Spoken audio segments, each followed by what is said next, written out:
okukuba pulaani n'okuteekerateekera awamu n'okuzimba ekizimbe kino kye bayise facility kuwomeddwamu omutwe aba SFC Civil Engineers Regiment nga kuliko yafeesi n'okuteekerateekera, kamera zinketta bikolwa nga kuliko yafeesi nnyingi omuli ne gym.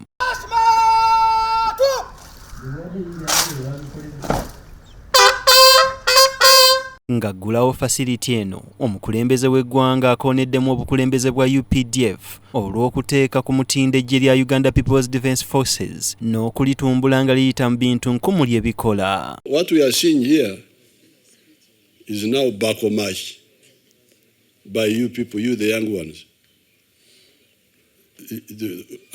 adding more firewood to the fire, stimulating the old fire and adding more firewood. And that's why it says, it will not die out. It will continue burning because it has got people to backo march it. Pulezidenti yeeyamye okwongera okutumbula embeera y'abajaasi ab'eggwanga lyattu Uganda mwe bawangaaliranga ne famire zaabwe bw'atyo tazisudde mu guluka ng'ayita mu kubawa ebyenjigiriza eby'obwereere, eby'obulamu awamu n'ebyensula. That was our solution for the low salary. You are getting a low salary, but your children are studying free. So you people who are in charge, make sure those government schools, army schools perform well. Because when they do that, you will no longer have the problem of having to send children in private schools, pay a lot of money. No. And the army schools can actually earn, because if they are doing very well, if you select good teachers, and they are doing well, the schools are doing well, the children of the soldiers will study free. But because of the reputation of the school, the wananchi can bring their children there.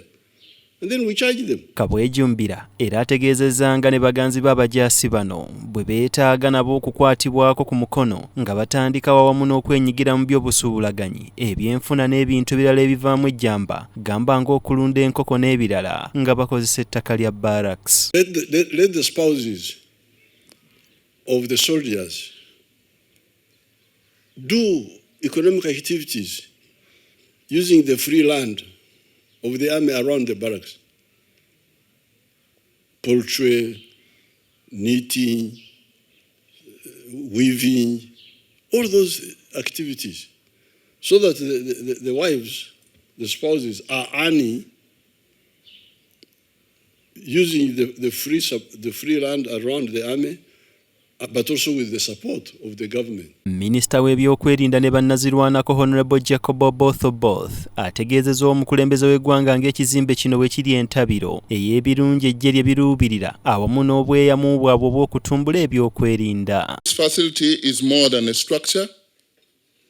It is a cornerstone of our strategic capabilities and a testament to our commitment to security, coordination and excellency in service. Aduumira eggye ly'oku ttaka Lutenanti General Kayanja Muhanga akiikiridde omuduumizi w'eggye ly'eggwanga General Muhoozi Kainerugaba yeebazizza obukulembeze bw'eggye lya UPDF olw'okussa mu nkola ekibalo n'ekiruubirwa ky'omukulembeze w'eggwanga eky'okufuula UPDF eggye linnantameggwa nga we lituuse kati. Accomplished very many projects in the UPDF and in the government.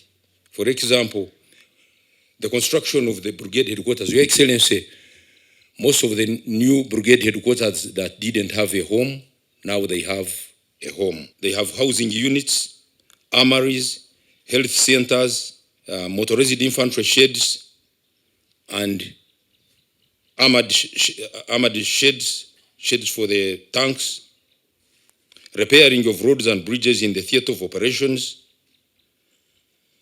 the construction of the terminal building at Entebbe Airport. Omuduumizi wa SFC Major General David Mugisha ategeezezza nga high-tech equipment ku command center yaabwe eri ey'okusimba essira ennyo ku kiruubiro oba point ey'okubiri eya NRM ya 10-point program esimba ennyo erinnyo ku byokwerinda eby'eggwanga.